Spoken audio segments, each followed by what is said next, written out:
lot of the focus in US at present is about using AI and data-driven techniques to solve problems. It could be solving cybersecurity problem, or it could be any problem that has impacted humans. You might think about it, something that was not connected to the internet, it suddenly is connected to the internet, and having been accessed remotely makes it more vulnerable to cyber attacks, right? Even a naive user, even a script kiddie, even somebody who can just simply supply prompts to ChatGPT can now create malwares. Hi Manak, thanks for coming on the show. And I've been wanting to talk to you about a lot of things since you have been already in the cybersecurity AI space in the US. So I wanted to know a lot about how the skills are being focused there, how is the education system there, and talk about the innovations in AI and what all can India do since we are getting into the future, the development is so fast. I wanted to get some insights from you that how is US preparing for it and what insights can India learn and get them ready for the future. Right. Well, thanks, Abhinav, for having me here.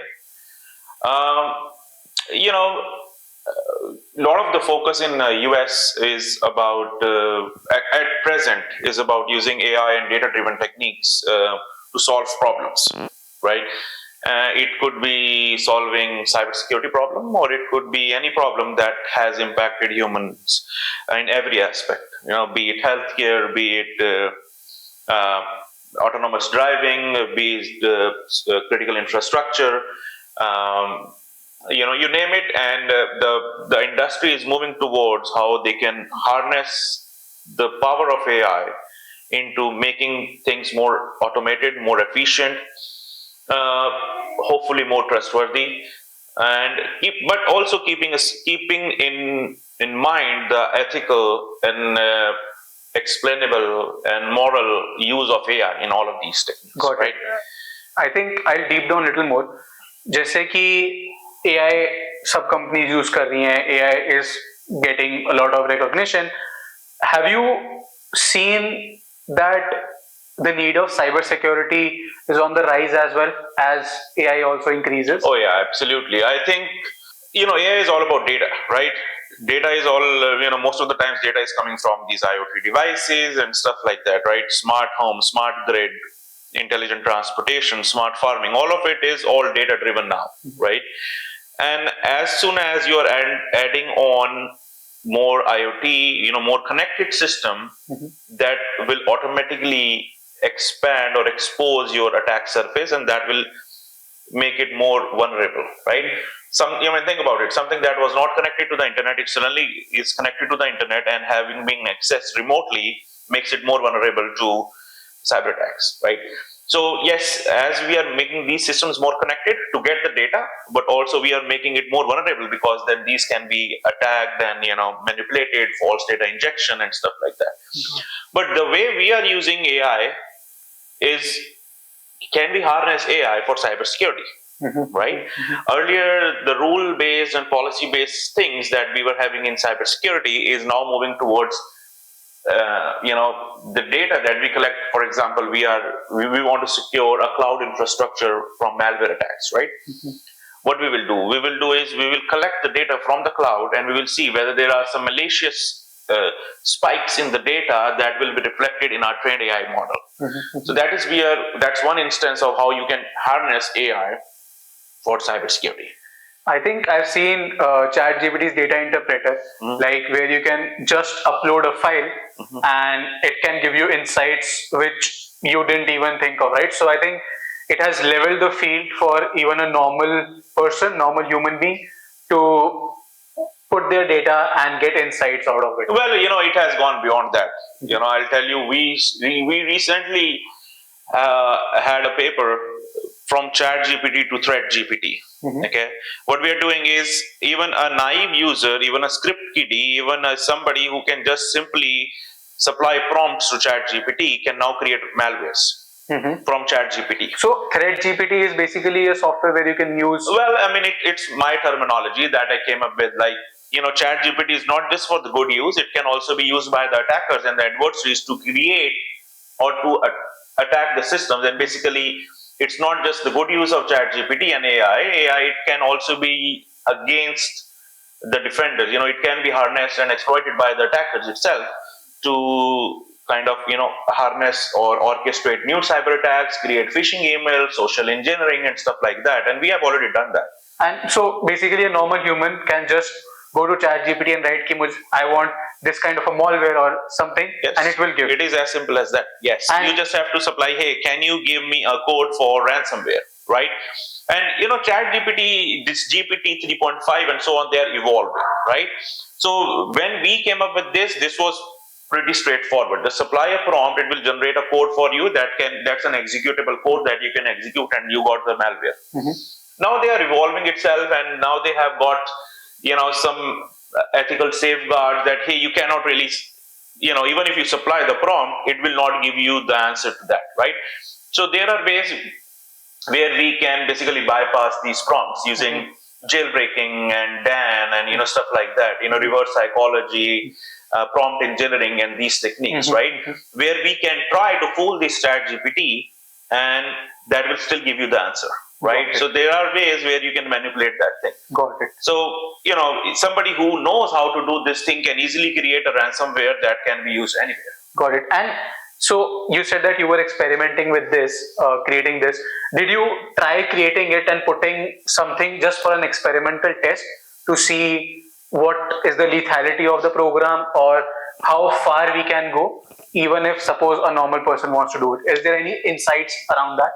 Well, so when we started exploiting it, we were like, there has been a lot of buzz around ChatGPT. Why don't we see and look it from the cybersecurity side of things, right? Can we use ChatGPT to use in our defense for security, as well as how it can be exploited from the attacker perspective, and that will basically be a tool for anybody to create these malicious codes, right? And that's how it all started. So once we start digging in, and it was, we came up with this article probably in a month or a half or so, and we basically showed to the community like, hey, it's not just the good use of ChatGPT, it's also an adversarial use of ChatGPT, for orchestrating these attacks. And it was, I would assume, that's just tip of the iceberg. If you have time and there are ways to manipulate these things, it would just explode. Got it. I think I recently saw a thread on DAN, like people were using DAN to bypass whatever GPT was saying that it can't do, right? So I think I want to deep dive more about, I would say, since now you are in the industry and you are doing researches around all this AI and all, do you think universities or schools in US are promoting students to learn these kind of skills, like how to work with AI, how to use AI in your daily life, how to use AI in your workflow, and things like that? Absolutely. I think there has been a lot of focus and a lot of investments from the federal government, from the university side. I mean, yes, there are concerns that, hey, why do we want to know how to write a code, because AI is going to generate it for you? But no, I mean, AI will generate it, but how do you make sure that the code that is generated is correct? Okay, my perspective of AI is it's going to supplement humans, it's not going to replace humans. Got it. It has to supplement, and we want to, when we are training our students, when we are generating that next generation workforce, we want to promote the use of AI in ethical way, right? We want to make sure that students should know about using AI, right? That is good for them, right? That's going to make them more efficient. That's going to make them a workforce that is ready to use AI for solving a problem. Got it. Right? We cannot completely elude our students from not using AI, right? I mean, I teach courses, I do research. I don't want to stop students to not harness this new innovation, right? I want to tell them, I want to give them the flexibility to use AI for their good, right? It would be unfair, unjust to not create the community that cannot use AI. Got it. right? Got it. So I think one insight, or I want to know your opinion on that, is that recently I read a lot of news articles where universities across the world, or I would say companies across the world, they have banned internal use of AI, citing security reasons or data privacy reasons, right? Yes, yes. So, what's your thought on that? Like, are they limiting their employees to be more efficient, or can they employ LLMs, internal LLMs, which allow people to make use of the AI inside their company, or I would say a college or a university? Well, I think the way AI suddenly came up in the limelight was once ChatGPT was introduced somewhere last November, right? And then every household was like, hey, what the heck is ChatGPT, right? And all of a sudden, then there was a boost like, hey, this AI will revolutionize things, and it can be used in any way. That will generate. Generative AI is generating AI, right? And that's how you got these funny pictures of Leonardo DiCaprio with Indian costumes and stuff like that, right? And that's how it became more popular. But it, as I was saying, there are serious privacy concerns about how that data that they're going to enter, right? It's going to be used to learn new things and so on, and that's what I think companies were skeptical about. Whether the code that they're generating would be added to the Chat GPT, and let's suppose I can supply a code like, hey, find a bug in that code, right? That can also be used by Chat GPT to learn itself. Got it. And that was one of the reasons companies were very skeptical to kind of limiting their employees to use ChatGPT or OpenAI tools and stuff. But I think over the period of time, we would see more.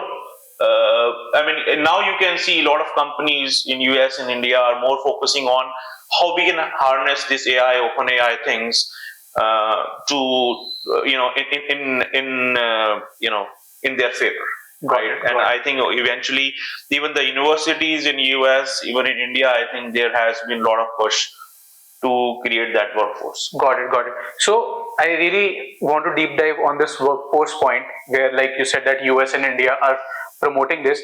So does that mean that degrees won't be worth anymore, and it will be all come down to skills, and very specific skills? Because all the mundane tasks, or I would say all the daily tasks, jo bhi clerical work, data entry work, these can be done by AI, and people will hire you only for your specific skills that you have, and they won't look at your degrees or kahan se aap pass out ho, aapne kaag se kya kiya. What's your thought around that? I think having formal education is still relevant, right? मतलब formal education तो आपको लेना ही पड़ेगा, right? To grow your career, right? Having a skill, because the way IT industry is growing, AI is relevant now. Maybe 10 years. What about the next big thing, right? The skill is going to be improving, but the good thing is you have to adapt your degree programs, your diploma programs in a way that inculcate the recent skills. Got it. Okay. Your skills should be coming from the degree program. Yes, of course, you still have the flexibility to do things beyond that, right? But assuming that, degrees won't be required, it would be still premature or immature to say that, right? Your degree should provide you the skills that will be relevant to the industry at present, and also for the next 20-25 years. So the insight here is that the institutions, or I would say the colleges or the universities, should redesign their curriculum. Yeah, they have to think. Of course, they have to think what is relevant to the industry right now, right? They have to adapt their programs. They have to introduce new programs to kind of see what the industry needs, right? Got it. And anything by your specific university that you like, that our colleges in India or our institutes in India can take an inspiration from? Well, for example, at my university, we have a concentration in data science and AI. right? We have a bachelor's program in computer science with concentration in data science and AI, and we basically start teaching data science, introduction to data science, and we have a progression of courses, for this specific concentration. And similarly, we have for cybersecurity, and we are coming up with new concentration when the need arises, right?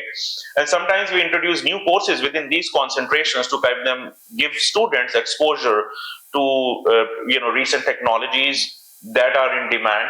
For example, I introduced a course on AI for cybersecurity. Okay, that was my design course, and very popular course. People take it, and that has changed their perspective of use. How AI can be used in cybersecurity domain. Similarly, I teach cloud, right? Cloud computing, right? Cloud security. Everyone is now moving towards cloud, right? So as you move towards cloud, you want to make sure that whatever infrastructure, whatever the instances that you're using, and we basically provide them experiential learning. We use Amazon Web Services, AWS, Google Cloud, and so on to provide them that exposure. So, but that's what I'm saying, right? Your degree programs should be adapted to the needs of the industry where these people are going to be employed, right? You have to impart the skills through the degree programs. Got it. So I think that's why I've seen a lot of industries, I would say companies getting involved with the colleges or universities, where suppose I saw IBM doing a data science certification with a certain university according to the workforce that they need, right? Yes. So I think one question I want to touch down, you said a word called experiential learning. What is experiential learning? Well, experiential learning is hands-on learning, right? Yes, conceptual knowledge is critical, right? It provides you the background and the oversight of what actually we are trying to solve. But unless and until we actually solve that problem, we have our students do that thing experientially, they experience that thing, right? That's what we call experiential learning, hands-on learning, and that also inculcates creative thinking as well, right? So we want to we basically focus a lot more on the practical aspects of things, right? We design our assignments, we design our projects, and we give students the flexibility to kind of, do beyond what has been told to them, right? So that's one of the things that is a little bit more open in the US ecosystem rather than in India. And actually we are in India also, a lot of universities are having that thing now to give students the flexibility to choose what courses that they want to choose. And that's what the new education policy is about, right? Having choose them more electives, what their niche is, developing their niche and so on, and giving them the freedom of what they actually want to do. Got it. So that's what, experiential learning, hands-on experience and so on. It's all about that. In experiential learning, basically the main insight is that rather than giving students baseless assignments, give them a bigger challenge where they try to figure it out, like an actual challenge from the industry, and they try to figure it out, solve in a very creative way, and think through different ways they can solve a particular problem. Yeah, experiential learning is learning by doing. Okay, and learning by doing is when you do it, then you learn it, rather than conceptually giving them an overview of things and giving them assignments directly with the specified tasks. We would give them like a broader problem statement. Problems, and that will promote more critical thinking and give them a chance to basically solve a problem that nobody might have thought about. Got it. So you talked about national education policy, which allows the students to choose their own subjects, choose their own switch semesters, switch grades, and all of that. And I think this has been inspired a lot by the Western system, where students from 9, 10th grade, they are allowed to do all of this, right? So as we progress, as we start implementing this, what fundamental positives you see will happen in the Indian education system, and what are the problems that we should avoid and not go into that zone, right? So every side has a positive, negative. Okay, this is the positives that we see, and these are the things we shouldn't do, or else NEP would be a big disaster. How to not let it become a big disaster? Well, I see a lot of good things that are coming out of NEP, and I would like to focus on that. I think a lot of, as I discussed, giving students the flexibility and lot of focus is on experiential learning. We want students, and actually, the vision of the current establishment is about skill the students that is current, right? I think, I have visited a lot of IITs, triple IITs, NITs. I have at NIT Kurukshetra a couple of days ago. They are coming up with new programs that are more relevant, right? And that is, I think, one of the good things that are coming out of NEP, right? They are also focusing a lot more on research, right? I think, there have been talks about coming up with the National Research Foundation in line with National Science Foundation of the US, and basically a central body to provide funding for research and so on. Got it. Right? And then there are a lot of collaborations with the Western. There have been a lot of joint calls for US-India collaboration in terms of research projects and so. I think these are all the very good things that are coming up in this ecosystem, in Indian ecosystem, and that will go a long way. And a lot of good conferences are coming up. I think we are giving more exposure to the students. A lot of even big private universities are coming up with curriculum that is more relevant to the industry needs. So all of these are good things that are coming, and I think that it's a good step that the current establishment has taken, and I think that will go a long way, and that will certainly provide skills to the students that is relevant. Got it. And what are the pitfalls that you have been in the US, so you know that okay, this could probably go wrong in terms of implementation of NEP? What is that we learn from US and shouldn't do it wrong? I have not been into more, I haven't gone in detail about the policies of NEP, but one thing that has improved a lot is, we want to be more flexible, right? We cannot just simply go what is written in the books, right? We want to give our students more flexibility. We want to give our institutions more flexibility. A lot of institutions call me and like, hey, give us guest lecture and so on. Yes, that is great, I think, but you have to still give them more flexibility to, support these endeavors more. And I think we should not simply focus on the magnitude and the enormity of how many students we are producing. I think we should focus more on what skills we are giving to them, right?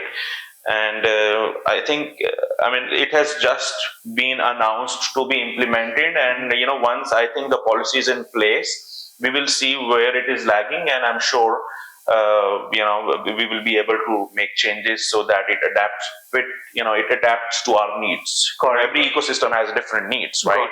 I think one good thing in the Indian ecosystem, especially in terms of STEM education, is we are kind of, women are actually at par with the number of males who get into STEM education, right?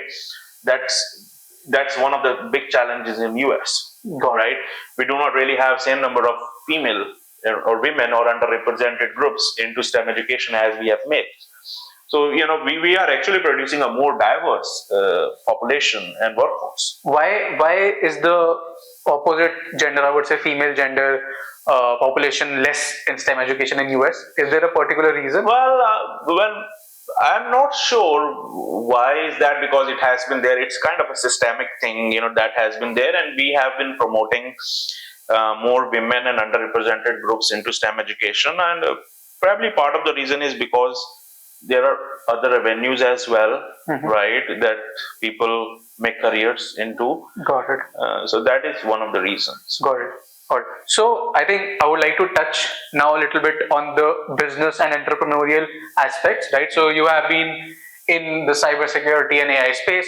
What do you think this tech advancement opens up for new hard problems which new entrepreneurs can focus on, and these are the problems which they should focus on, right? That okay, this is a new opportunity that no one has solved yet.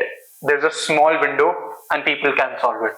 I'll talk with respect to the Indian ecosystem, right? So I think a lot of industry is moving toward using AI, but I think there is a lot more things that can be done. here, right? Indian economy is agrarian economy, right? And there has been some push on using precision agriculture, smart agriculture techniques into generating data-driven approaches. But I think there is a big opportunity here in agri-tech. Got it. In agri-tech.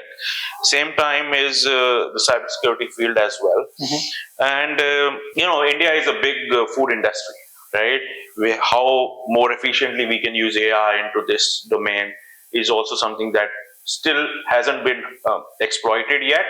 And I think that's a big demand in here. AI in food, as in the supply chain, how can it can be, from farm to fork, right? All the way, that entire supply chain, can somehow harness the power of AI to make it more efficient, more autonomous, and tracking all together. So that's relevant. Got it. So I think farming, I would say agriculture, food, and cyberspace are a good focus problems where people can figure out problems and see how they can solve them. All of this is driven from IoT, right? Industrial IoT, smart manufacturing is also big thing that is coming up.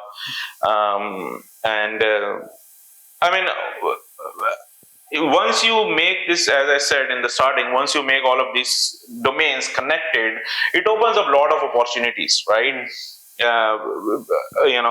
With IoT, with AI, with the data that is generated, with cybersecurity, that's one thing. And then we have to make sure that our workforce is prepared for explainable and trustworthy use of AI, right? Not just the use of AI, but morally, ethically, whether the use of AI was relevant, and it should not question the existence of humanity itself, right? As I said, it should just supplement.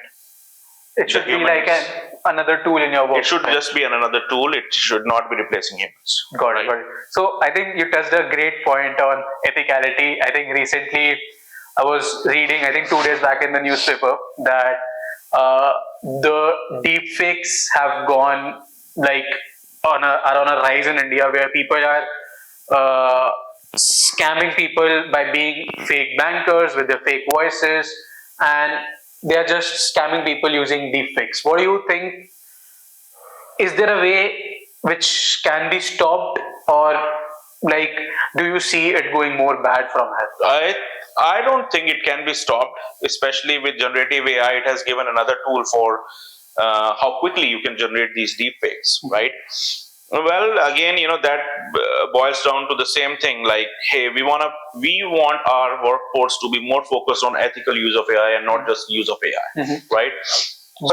But this ethicality, if you think about it, if you tell someone, they won't agree bluntly to it, right? There'll always be a negative pushback. So do you think eventually regulations will come place? I think some kind of tracking will come place? Yeah.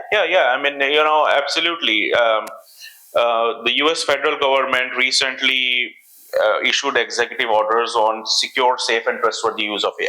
Okay. It's not just use of AI. Okay. And that focuses on how, the companies have to tell, hey, how the data that was collected is going to be used, whether it's morally and ethically correct. It would be open. It would be, open to everyone, right? And that's what the focus has been. So secure, safe, and trustworthy. Got it. So are guys are researching or developing a system where by design there can be something like a watermark or something which says that, okay, this thing is AI generated and this thing is not AI generated? Is there something being researched on to make things more secure and ethical? I think we are moving in that direction, where we would like to explicitly tell that this is an AI generated output and this is not. So now, all of these big, organizations are coming up with specific guidelines on what will be considered as plagiarism and unethical, and what would be acceptable form of things. Got it. So yes, industries, and I think there has been serious push from the establishment to focus more on the ethics and the moralities of AI. Got it. anything that India can learn from the US education system, or a novel idea which improves our education and our ability to give skills more? Is it experiential learning, that we should have experiential learning centers, or every college should rethink how they are designing the learning pedagogy, or how they are figuring out the learning outcomes for students? The way US has pushed for AI, and like there are a lot of funding opportunities, and we want students to be funded to learn about AI, right? And maybe that government of India may come up with some options of how you can promote the learning of AI, right? That will eventually come up with this new next generation workforce, right? That is one of the ways that you can promote the user and skills in AI, right? And same goes for cybersecurity as well. And there are things that are we have something called the centers of academic excellence. Okay. And right now there are center for academic excellence in cybersecurity. So something that can be borrowed from there, and a lot of the universities can come with centers. These centers basically have a set curriculum that is being monitored by an agency, and to maintain that center for excellence, and they are renewed every 5 years. 5 years or 6 years, something like that. So basically, to maintain that standard, everyone who is associated with this center will have to go through a certain curriculum. That curriculum is updated based on the needs. So basically, you are providing a benchmark education in particular skill through that center, right? And there is no financial liability to be a center, right? It's just that you have to follow that curriculum to be a center. I think it will be a good addition to India, where probably the authorities or the establishments make it mandatory for every institution to have these excellence centers, so that we by design increase the skill level of any of our students, right? Because if all of them are moving in the same direction, then by design all the students also have a bigger level of skill as compared to other countries. I mean, at least they have to start from somewhere. I don't know whether that would be feasible to make it for every institution to have a center, but at least there should be some start. Got it. Right? So where we can have initially, maybe start with NITs or IITs somewhere, and then we can spread out to other institutions in the geography. Got it. I think one last question I really want to ask, which I ask most of my guests, is one piece of advice that you would like to give to college and school students of India, since you have gained a lot of experience, that this is what you have to do because the world is changing so rapidly. Well, I think you have to go beyond the formal education that is being taught in classrooms, right? And that's the same thing that I even say to my students in US as well. What we are teaching, we have limited time. We have to cover certain core aspects of the curriculum, but things are way broader than what we are teaching. So you have to invest in your efforts, and with this internet, there are a lot of opportunities, there are a lot of online programs that you can expose yourself. That is a mindset that needs to be developed within the students, so that they know that, hey, everything that is taught, it's not about passing the exams, it is beyond that. It's a lifelong learning experience, and they have to develop that mindset to be ready for the new challenges that come up with, right? Yes, AI is new. It's new currently. It may not be new for next 5 years down the line. So there would be something else coming up with, right? A lot of push on quantum right now these days. So once you develop that mindset of lifelong learning, you will always be able to sail through these disturbances, because you will be able to develop the skills by your own, right? And that's what I tell my students, and that, hey, develop this mindset within the students, to develop this critical thinking mindset, right? To be able to solve problems that have never been exposed to them. Got it. I think I recently saw Sam Altman investing in a company called Helium, which are working in the space of generating energy through nuclear fission or fusion, something like that. I think with if if AI can do the baseline work, which this opens a lot of opportunities for us to solve problems that haven't been solved before, right? Like say Elon Musk taking a rocket to space. He wants to start an establishment. New helium folks doing nuclear fission to get energy done, right? So I think India can also do a lot of these harder problems, Yes, and solve in this particular space. absolutely. I mean, India has a lot of potential. You a lot of inventions. They have a lot of good ideas, and a lot of them have fructify as well, right? But I think there is a lot more that we have the potential. We can do it, and I think our next generation is heading to that direction that they will be able to do it. Got it. I think hopefully we grow together with AI and have a more ethical and a moral life. And hopefully, people who are watching this understood that how they want to grow in a career. But thanks, Manak. Thanks for sharing your insights. This was lovely talking to you. Pleasure Hopefully, coming in we here. talk about more topics soon. Absolutely, pleasure coming in. Thank you. Thank you.